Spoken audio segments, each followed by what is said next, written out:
You're listening to the Global Inclusion in Practice podcast, sharing the stories of DEI changemakers around the world. Vivian Aqua and Marjolein Vlug bring you behind-the-scenes stories and kitchen table conversations about the personal perspectives of DEI professionals, representatives, advocates, and allies, talking about what matters in this work and what sustains us in creating lasting change. There are many of us working on creating a more inclusive world. Let's share our stories. We're in this together.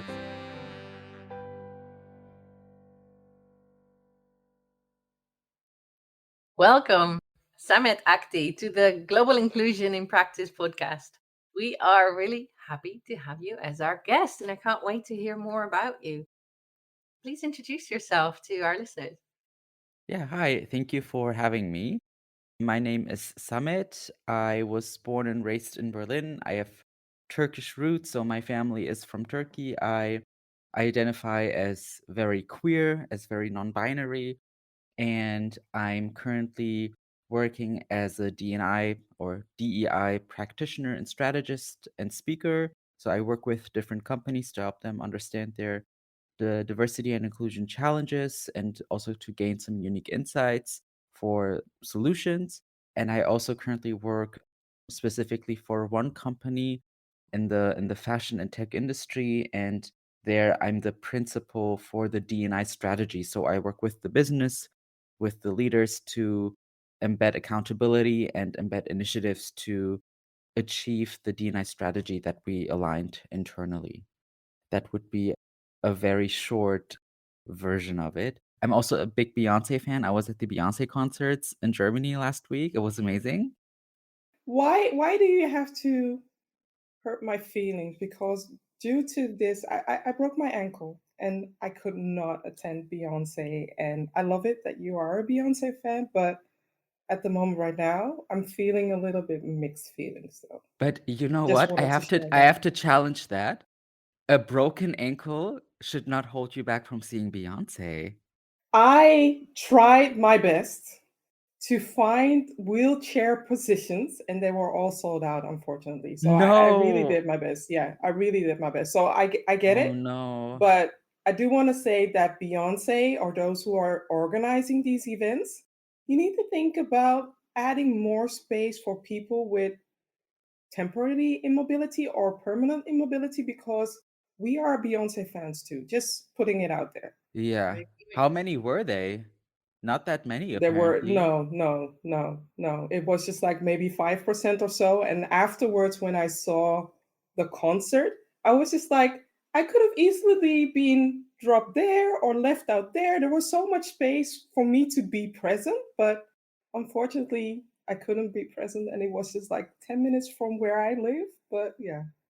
So much I'm work to do, so sorry. much awareness to raise, and so much of Beyonce to still see. But continue. Sorry. Well, that was it. It was amazing. It was an amazing concert, so I'm very sorry you missed out, but she will probably tour again. So, She I'm has to. crossing my fingers. Yeah, she has to, right? I do have a question though, because you introduced yourself with your identity, but I was missing one thing, or maybe other things, but this is the thing that I was missing is your pronouns. What are your pronouns? Yeah, that question comes all the time because I also don't have it in my LinkedIn, and it's an interesting question. I pretty much use all pronouns because I personally really don't mind. What I don't like is when, and what I also tell people to please avoid, is to reference me as a man, young man, or gentleman or whatever, because I just don't identify that way. But I also think the pronoun discussion is a very interesting one. I'm, of course, a big supporter because I think they're doing a lot for visibility and also trans visibility. At the same time, I sometimes ask myself, have pronouns become sort of, when someone asks me for my pronouns, are they asking me for my pronouns or are they asking me for my about my gender identity? You know what I mean? I get you. Yeah, so I'm walking around being, It's like the question, where are you from? Right? Yeah. it is, because to me, someone asks me, "What are your pronouns?" Especially when I look more feminine, right? So I'm a little bit of a cosplayer shapeshifter in that sense. I have days where I look very sort of like this, very, you would read me as a man. And then I have days where people would be a little bit more confused, actually. So where I have a little more makeup on, do my hair differently, then people when I go to the gym, to the sort of men's dressing room, I get very confused stares because people think I'm in the wrong sort of dressing room. But the question almost sometimes it can even be a little bit of a microaggression when the first thing people ask is, "So what are your pronouns?" Because what they're really asking is, "Are you trans?" or "What is your gender identity?" I'm not saying this is right or wrong, it's just something that I observed that I just don't wanna plaster my pronouns out there. I would rather have them ask in my specific personal case so that I can share a little bit more context. And this is valuable, what you are sharing right now, how to approach this question without it feeling cringy. It is a valuable thing that you are teaching the DEI professionals, but also the other people who are listening to this podcast. And then again, also about being mindful when to ask the question and also be intentional in asking that question. But my intentions were just to come back to me. My intentions are pure, and also how should I identify you, right? What should I be using? What is the preference that you have now? You just disclosed that you don't mind, but that's also a very important thing because some people are very particular in which pronouns people are using to address them. Yeah, and rightfully so. I mean, that's perfectly fine, yeah. 5 minutes in and Okay. we're already so much richness here. It's gonna be a good conversation. So when you look at privilege, what kind of privilege are you using in your line of work? I mean, I think there are probably many. I think one that I'm very grateful for, if I may say it like this, is that I grew up in a family that values education. So my mom always used to say, knowledge is power. And I think what she meant by that is, especially given her background, where she didn't have that access to education and opportunity as much as I probably had, is that knowledge can open you doors. So going to school, finishing school opens you doors. Studying, getting a degree opens you doors.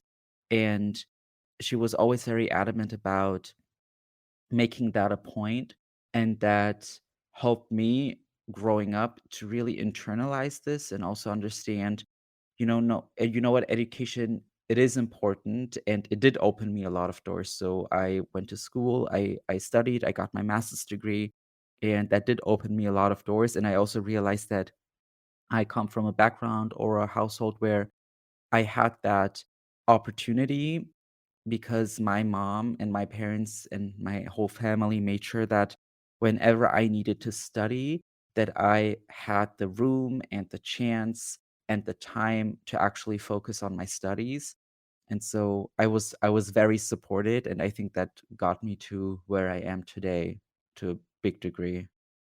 Thank you for sharing. Beautiful to hear you recognize that. Be grateful for that. That's a privilege. And that might be something that others listening realize. Hey, wait, that's a privilege I have too. What's your looking at your DEI work, aren't you? What is your specialty? What's your flavor? So I love the question because I feel like D&I professionals are supposed to do it all because we're talking about the topic of discrimination and oppression and sort of should not follow this hierarchy. But I actually disagree with that because if you work or if you hire a lawyer, an attorney, right? You wouldn't hire a divorce attorney to sort of work at a company or a music company to deal with copyright. So you have specialties in other industries as well, and I think it's very legit to also have it in our industry.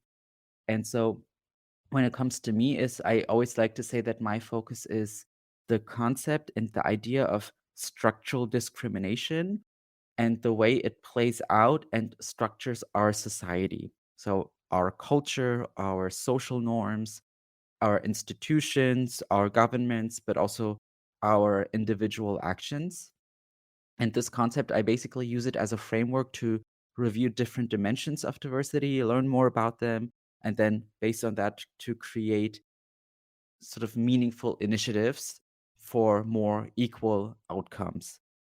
And so my specialty, so to say, is that, but I've also focused a lot on sexual orientation and transgender identity, but also on race and ethnicity. And I think part of the reasons why is that I live at that very intersection myself. So I have Turkish roots, my family is Muslim, and I also identify as queer. And I feel like just naturally, this is sort of where I also bring the lived experience and where I happen to specialize in, so to say. I love that how you are educating us as well and bringing in that whole intersectionality aspect as well.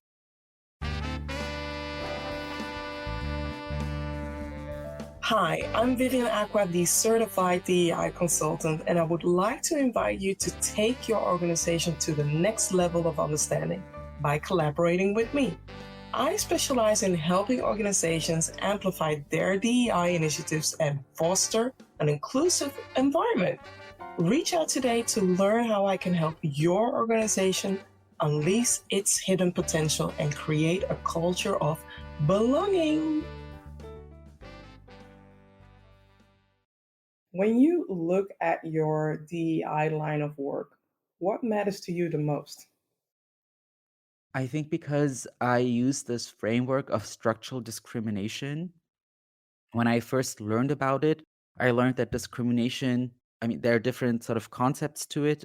People structure it differently, but one that I found very useful is that structural discrimination is sort of composed or is made up of three components. And that is the cultural component, the individual component, and the institutional component. And it's basically three big things, right? But what I noticed is, especially in companies, that work or anti-discrimination work often only scratches the surface and focuses only on the individual component, right? So what can we do? How can we become better allies, for example? And I feel like this is always a very prominent question, but at the same time, it is only a third of the equation. So we just also have to tackle, hey, how do we sort of navigate and minimize discrimination also in our culture, in our representation, in our social norms, but just as much also in our institutions, in our companies, in our governments, through the processes and policies that we have that might be biased. And so what matters to me most is to have that balanced approach and not to overemphasize the individual component, so to say. And the reason for that you are mentioning it, do you think that there is more of a individual approach happening right now? I'm asking it out of curiosity. Yeah, I think so. I think sort of whenever I'm on panels or whenever I sort of am hired to speak at a company and do briefing calls, then one question that always comes up that people are interested in is what can we as people do? How can we become better allies? So this idea of allyship is very, very prominent. And I mean, rightfully so. That is sort of the go-to solution for individual discrimination. But companies can do so much more. Governments, institutions can do so much more to sort of mitigate discrimination, one through the cultural lens, but also through actually reviewing the way they generate profit and the way they sort of the way they make money essentially, right? So like let's take a beauty company for example. Of course, it's important to have allyship among the employees, but a beauty company must also look at how do we generate profit, sort of what kind of skin types, what kind of skin colors do we cater to? Is our shade range inclusive? They There's should be so taking much. notes from Rihanna. Exactly. I mean, Rihanna, I think that was the breakthrough, right? She launched these 40 shades of foundation when she launched her brand. And every brand after that, I'm a big beauty sort of fan. Exactly. Every brand after that, if they didn't have a shade range that it was sort of from one end to the other, no matter how many shades there are in between, But if the shade range wasn't inclusive, then the customers would really hold them accountable. And this also shows the demand of customers that there's an appetite for inclusion there as well. Yeah. Thank you for bringing that up. I love how you have so much vision in what you're sharing. There's so much insight and so much of your own. Like, this is what I see. So I'm seeing a bit of your flavor in that too. And I would also love to find out more about what you feel that you are really great at. I think when I learned about the topics of intersectionality and structural discrimination and sort of their complexity years ago, that it was really important to me to break these topics down in a way that they are digestible and clear and easy to understand to everybody. Exactly. And I actually have a comms background. So I have a master's degree in business communication. So I never wrote sort of exams, but every time we had sort of our exam was always to give a presentation about a specific topic. And so that degree really helped me to sort of deliver content to an audience in a very well structured and clear way. And this helps me nowadays a lot whenever I'm hired as a public speaker to make the topics of intersectionality, structural discrimination, and so on to make it very tangible, causing a lot of aha moments. And then, if I may say so, kind of nailing the perfect balance of seriousness due to the topic, but also giving it a lightness and humor. So I always say whenever I do presentations about structural discrimination, for example, I always find a chance or opportunity to make people laugh. And I think you kind of have to see it for yourself because it might sound like, okay, I'm making fun of a situation in an inappropriate moment, but it's actually not. So I've sort of find that sweet spot, have found that sweet spot because I think I actually love public speaking, moderation, standing on stages. That is sort of my second passion.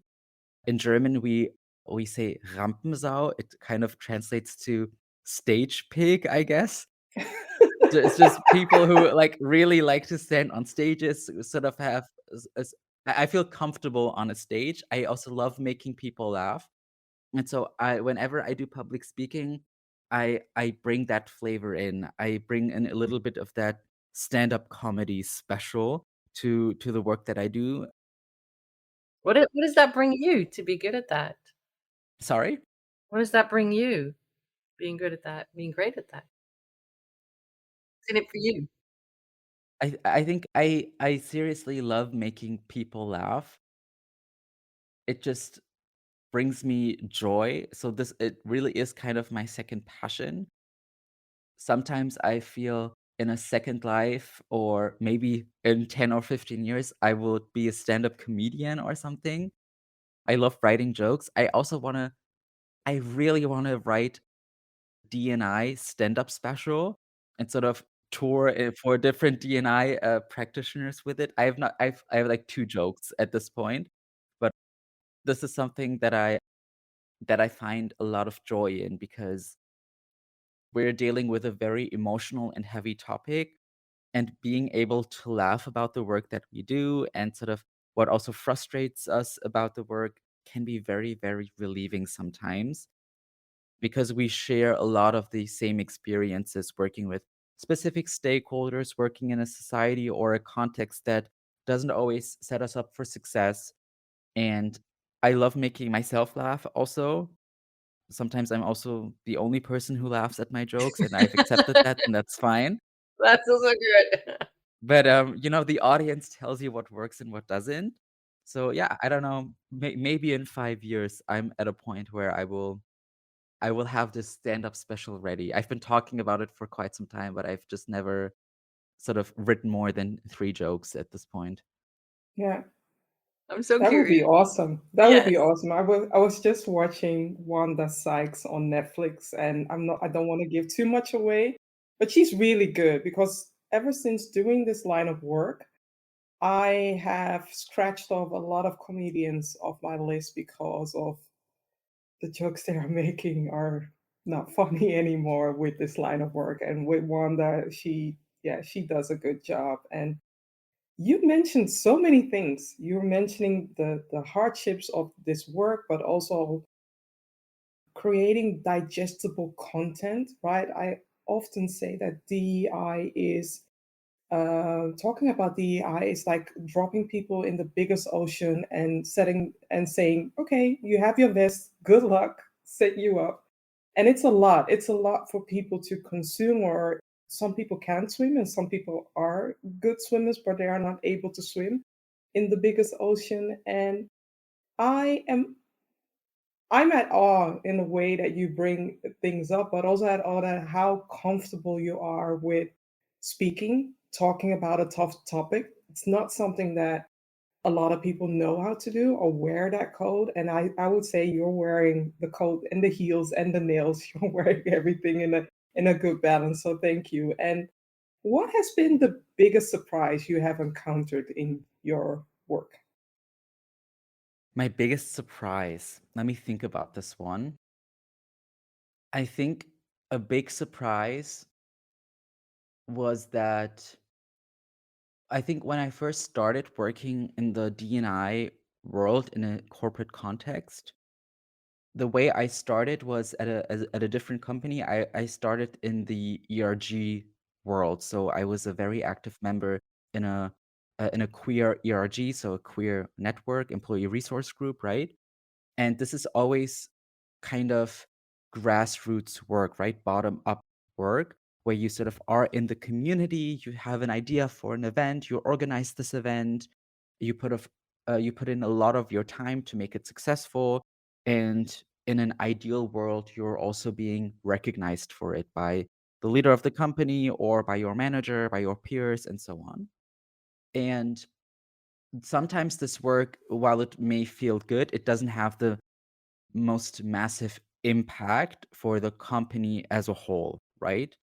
And so when I transition to actually do a full-time D&I role at a company that is connected to top management support and to the right people who have the right information to sort of help you or help myself advance the D&I agenda and write a D&I strategy, I realized how incredibly different the experience is if you have exactly that, the connection to the right people who have access to the most senior people in the company.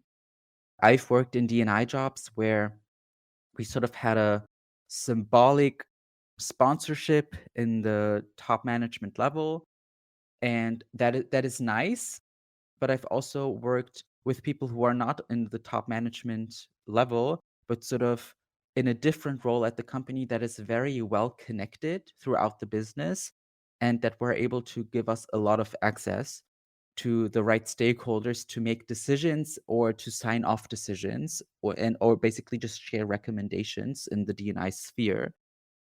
So I think my biggest surprise was before I had those touch points, how big or the difference it makes to be connected to the right people and to have sort of allies in the right roles in the company. What is the difference that makes to you personally and to your energy level and your motivation level? I feel like it's a question of being set up for success, right? I think we can all relate to not being set up for success, whether it be in a D&I role or in a very different role. And sometimes when you feel like you are sort of doing a lot of work, but just it ends up falling into this black hole and no one really cares, and you're doing this on your own, then it can be very frustrating. It doesn't feel very rewarding.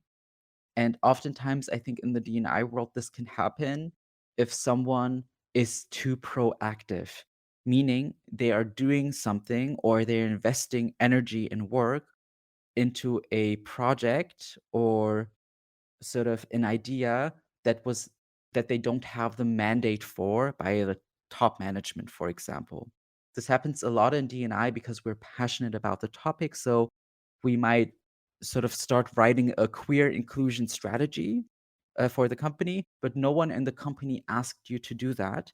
And I'm at a point, yeah, and I'm at a point where I wouldn't do this because I would spend so much time and energy and effort into writing this, but it would just sort of be like, well, yeah, no one really asked you to do this, so yeah, sounds important, but it's nothing that we need right now. Here's a So beautiful place on the shelf that you can put it. sorry? Yeah, exactly. So then Exactly. where do you put that energy? I mean, if you have the thought and you think, I would really want to do it, but I won't because it's not going to land anywhere except on a shelf. Where do you where do you channel that instead? Well, what I would do instead is actually if you have sponsorship in the company, if you have top management support, if you sort of have a good reporting line also, then if you have a recommendation, then I would share that recommendation one time with your manager or sort of with the top management, with your sponsors, and say, hey, this is sort of the strategy we have. And in order to achieve the strategy, we need a sort of queer inclusion strategy as well. This is what it would be beneficial for. If we don't do this, this is what would be the risks. This is what could happen. And then it's up for the top management to decide if they want to continue with this or not. If they say yes, good. Then they give me the mandate and the resources and the influence to sort of build the strategy. If they say no, then I will stop right there. Sometimes it's okay to also challenge it one more time, but I will not go out of my way to convince people to do something if they don't realize the demand for it, because sooner or later they will. This is what happened in a lot of companies. There were so many people sort of trying to make D&I roles happen, have more awareness of D&I, but companies didn't care really until 2020. Black Lives Matter resurfaced once again. Many companies were called out for their lack of diversity, lack of inclusion, and only after hitting rock bottom, only after sort of being publicly called out, they decided to install these roles. And this is where we come in then. I would not pitch for this role. I would wait for them to realize this is what we need rather than fighting that fight and fighting for resources all the time. True. I get it. Hey, are you ready to rediscover focus, clarity, and resilience so that you can be a stronger change maker for diversity, equity, inclusion, and belonging? I am Marjolein Vlug. I'm a certified coach. And whether you're getting started in DEI or are further along in your journey, I can support you to take your work to the next level. With me as your ally, you can gain clarity on your next initiatives or career goals, make intentional choices, stay accountable to them, deal with the intensity of the work, and create real change. Let's talk. I'd love to learn more about you. Reach out, book a chat. With this job, a lot of things sometimes can be said that you can assume that it's a personal attack, but what do you do to not take things personal? I've been asked this before, and my answer back then was I just don't. And I couldn't really explain why. And when I think about it more, I think there's a little bit of a contradiction there because at on the one hand, I say I cannot afford to take this personal because the work that we do serves a community, oftentimes a Exactly. community we belong to. And for this, we have to have resilience, right? So I cannot really afford to take things personal like that, especially in a corporate setting. Nothing is personal. People do things because they think it will make them it will bring them closer to their agenda or to their goals. This is just the reality of business, really. But I think in the D&I world, I realized that to be successful in a corporate setting, it's important to actually not identify with the work that I'm doing and gaining personal value from it. And I think this is so important in the D&I field because oftentimes we are very personally connected to the topic. We often are also personally affected by the topic. And so there is a very high chance that we also enter this field because of passion for the topic. And this might sound a little bit extreme, but that very reason or that very situation is often the reason why D&I practitioners burn out or do this job for maybe 2 years and then quit because Exactly. they are very frustrated, they are burnt out, and I told myself I did have a little bit of a burnout actually when I was 22 years old, but this is another story. It didn't have anything to do with D&I, but I realized I will not sacrifice my mental well-being for a company which has as its main goal to generate profit. So at the end of the day, it's a job, and you should never take anything personally at the workplace, especially not if you're a D&I professional. I just think it's especially hard in this field. Yeah. Which is a challenge though. But while you were talking, I immediately was thinking about Beyonce's song Bigger, which is my mantra, my everything. Definitely will share that in the show notes, but also the part where you have to be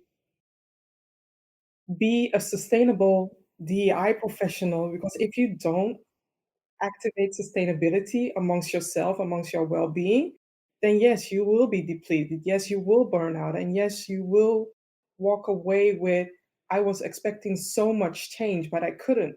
And a lot of people walk into this role with so many expectations, expecting that now that they are a chief diversity officer or now that they have a dedicated DEI role, that magically everything will be better. And I always say to people, we are not Olivia Pope, nor are we Harry Potter, or nor are we there's somebody else who fixes everything, right? We are there to support the business. We're not Bob the Builder. Exactly. Exactly. Yeah, I also think that actually sometimes I don't even think companies hire D&I professionals and then just think, "Oh my god, now finally everything will be fixed." But they actually hired D&I professionals in 2020 and said, "Okay, now everything is fixed because we hired someone."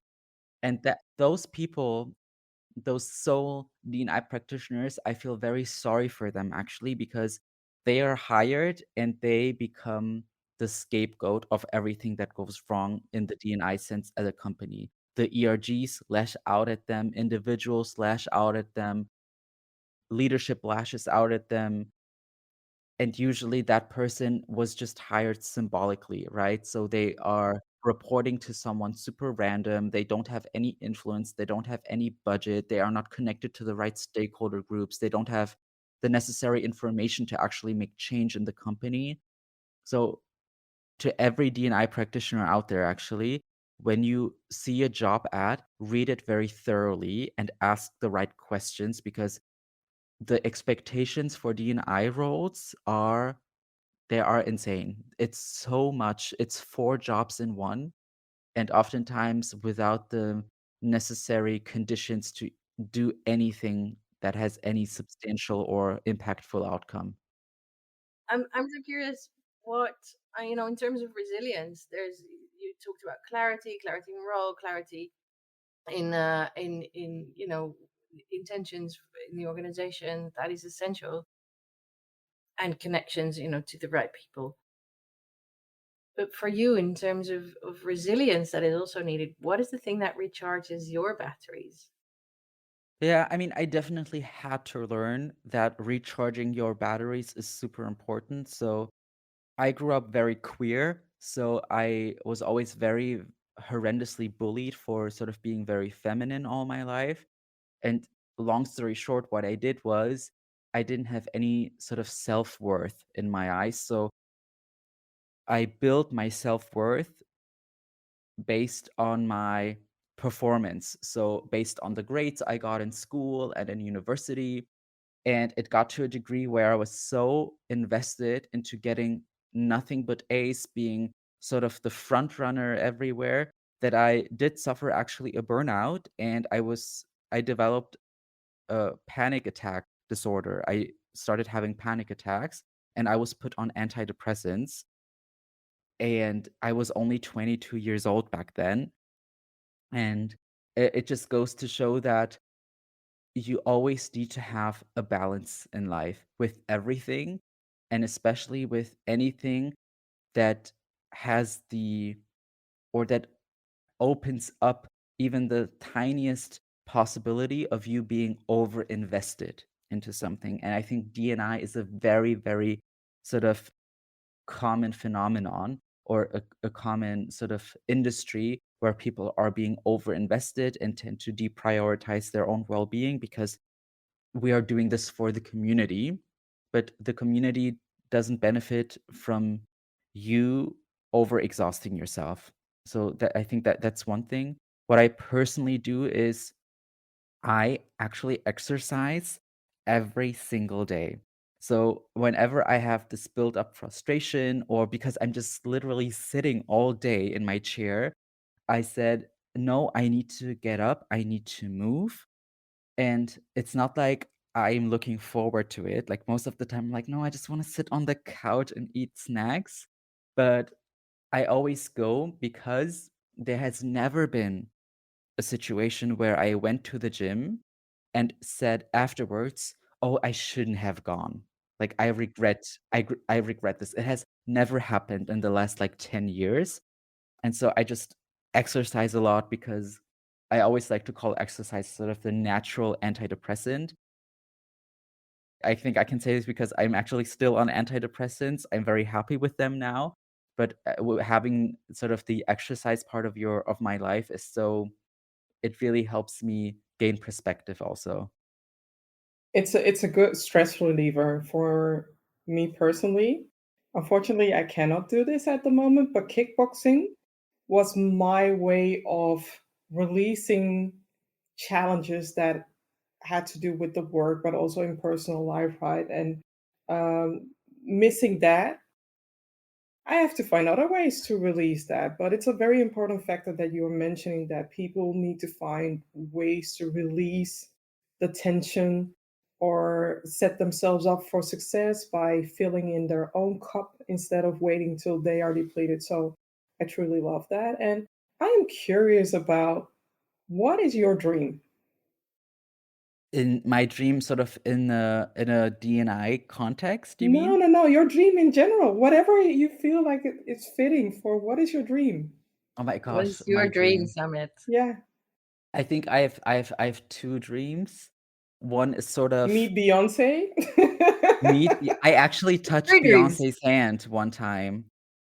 Yeah, I was like, back in the day, I was a super fan. Like, I was one of those people who would camp at 4 a.m. in front of the stadium to be in Wow. very first row, and I actually made it twice. So I was first row at a Beyoncé concert twice after spending like 1,500 euros for a ticket, and I actually touched her hand. She also acknowledged me. She, like, waved at me one time. I felt like it was a spiritual experience in that moment. But anyway, I digress.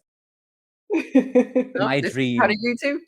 I mean, yeah, so my dream obviously to meet Beyoncé. My second dream is in a more sort of general context, is I think with the work that we do, is that one day we sort of live in a world that is designed in every way for those who are the most stigmatized, right? I think stigma and discrimination, I do think it will prevail for still a very long time.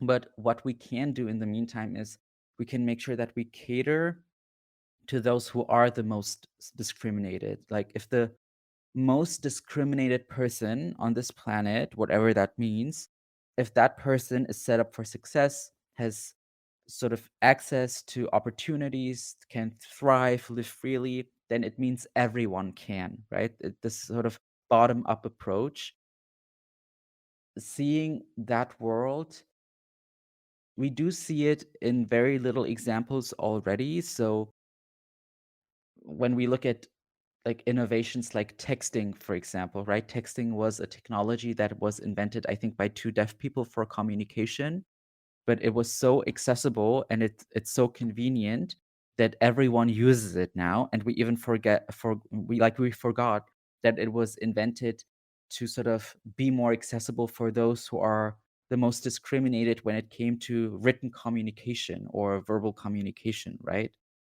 And seeing more and more examples of this, like introducing subtitles, for example, making sure that everyone can sort of benefit from a specific program, for example, I think this is the right step to take. There's so much. There's so much that we can still add until everyone has those opportunities. It's a beautiful wish. Yeah, it's a dream and a wish. I'm there with you. We are there with you. With Beyoncé too, though, I hope. Yeah, exactly. Okay. We'll arrange a meet and greet, okay? Perfect. Now that's a good plan. I'll That's make a sure good to ambition. tag Beyoncé in this Yeah. post. I'm sure she will respond. I have a maybe a big question, but you tell me. Samet, who are you becoming as a person? To be honest, I don't know. I was always someone who knew very well what they will be doing in the next 5 years and 10 years. I always planned a lot, but whenever I realized that that actually didn't help me because I was so fixated on it, and deviating from this plan meant failure or distraction, I realized that was not a healthy mindset to have. So I don't know who I am becoming. I have principles and values. I have people who also hold me accountable. I also aim a lot to hold myself accountable, to reflect a lot on my own behavior. And so I am at a point where I'm confident in my ability and in my surroundings, that I'm trying to be the best person, the best version of myself that I can in every sense, with interpersonal relationships, but also the relationship with myself. Of course, none of that is perfect. I don't think it ever will be, but I'm just trying to live in the moment and not think too much about where I will be in the next 2 or 3 years or 5 years or whatever, because I feel like it distracts me from here and now. So who are you becoming? I guess TBD? Well, then what I'm hearing is you're becoming someone who is more attached to living according to your values and being present in the moment than someone who sticks to preset plan. Yeah, that's a good way to put it. Thanks for sharing that. You're making Thank it you. hard for us, or at least for me, to host, and because I'm listening and I'm just like, wow, where were you when I started my career? Like these are things that so many of us need to hear, because some of us are living for work instead of the other way around, right? Working so that they can live, so that they can sustain that those activities, social activities. And I love everything that you shared. So yeah. Yeah, and maybe to connect it back to, I think, the very first question around privilege, right? I I also had the privilege that I worked with people and still work with people who are either extremely smart or extremely experienced in working in corporations, working in DEI. And so I always had the privilege to learn from extremely smart people. And I think sort of when it comes to this D&I work, one person that I really wanna shout out and that I also wanna sort of recommend to sort of buy her book actually and read her book is Sarah Cordovano. I'm sure you We probably know know her. her. She will also be a guest speaker in the future seasons. So yeah. Amazing. Yeah, of course she is. I mean, that doesn't surprise me at all. And she will talk about this too, but Sarah also, like, wrote a book called DEI: How to Succeed at an Impossible Job. And it's exactly for those people who are the one person in the company doing DEI. And I think that should be one of the standard like books to read if you enter this field. And I had the privilege to work with her, to learn a lot from her. And so this is also definitely something I can recommend to learn from Sarah when you have the chance. You already beat me to the question, so maybe I need to rephrase the question that I have for you, and that is, Okay. what recommendation do you have when it comes to maybe a book? Well, you mentioned the book, so maybe I need to refer to audio or We've had music articles. recommendation too. Music, well, a lot of music recommendation, definitely Renaissance, right? So my recommendation is stream Renaissance by Beyoncé on Spotify. Yeah, so obviously Sarah's book, I think, is a good one. What I personally love to read actually is are articles around DEI by Harvard Business Review. So they have very cool articles on all kinds of topics that I found very, very valuable. So I definitely recommend following Harvard Business Review, for example, on LinkedIn, or checking out their website. I find it very interesting. I will also, of course, shout out myself because I Of create content course. on LinkedIn too, on all things DEI. So I always, it might give you a little bit of a taste on how I package content and how I communicate this content around structural discrimination and microaggressions and queer inclusion and the likes. And a movie A or a movie? TV Oh my god, show? I'm not a big movie watcher actually. You know what I will recommend? It has not come out yet, so I have not watched it also, but I'm really excited about the Barbie movie. I think it's I coming out was, in, like I almost thought like, okay, is he going to share Barbie? But I was like, no, Vivian, Yeah. shut Really? up. Yeah, Vivian, shut up. yeah. I mean, when Why? this episode comes Why? out, I don't know, I feel like I mean, there are a lot of in the D&I sense, there's a lot of problematic stuff, of course, with Barbie, right? And sort of the legacy it has. But also, as this queer individual and the queer kid that I was, Barbie is also a little bit iconic, right? The pink color, sort of everything about it. So I am sort of also, maybe let's call it a guilty pleasure, perhaps, but I am really looking forward for that movie and seeing it sort of come to life, really. Ooh, I let's like that. see. And It's definitely definitely gonna when be. this episode airs, Barbie is out. So it should Yes. be out maybe for streaming, by the way. So definitely, yeah. Imagine this episode coming out and the movie is just super problematic. Like, imagine the reviews are just like, "Don't watch this movie." Well, I everyone just who's listening to this who's Well, watched it, Ryan send us a Gosling note. is in it, so I don't think that it would be that problematic, right? This Let's is my see. guilty pleasure, yeah, by the we will way. put a disclaimer in case that happens. Send us a note. Put all your comments and all your responses to the movie under this episode so we can have a healthy discussion about it too. Exactly, Exactly. exactly. Yeah. As a very last note, a very last question. What is a personal heartfelt recommendation and an inspiration that you would love to share? I think I will connect it back to the one thing that we discussed, and that is this overemphasis on the individual component of discrimination.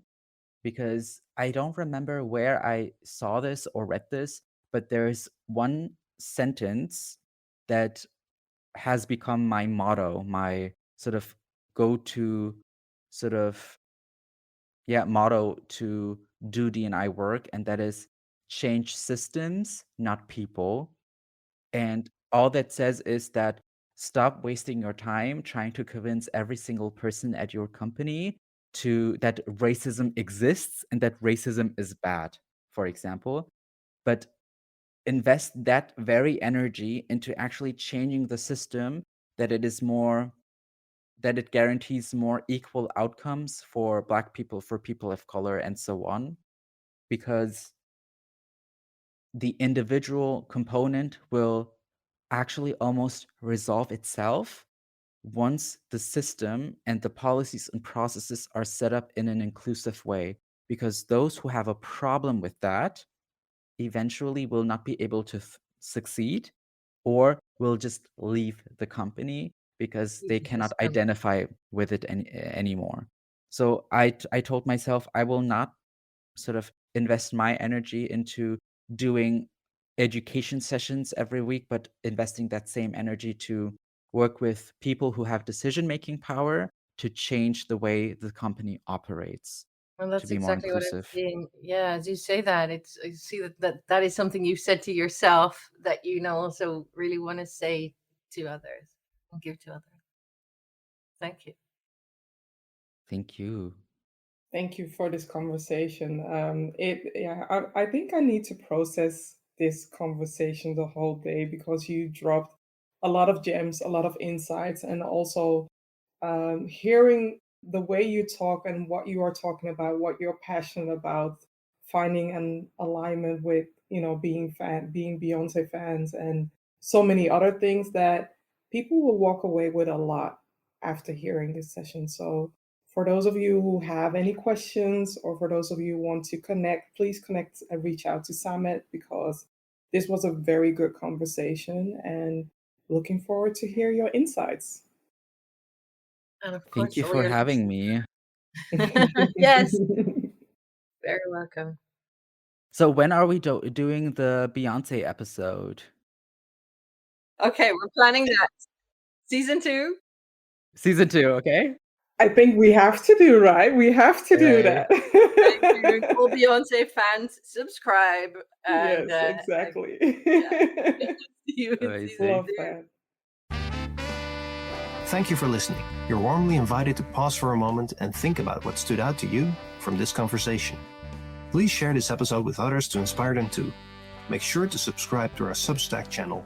We'll be back soon with more episodes. Be well, take care, and stay connected.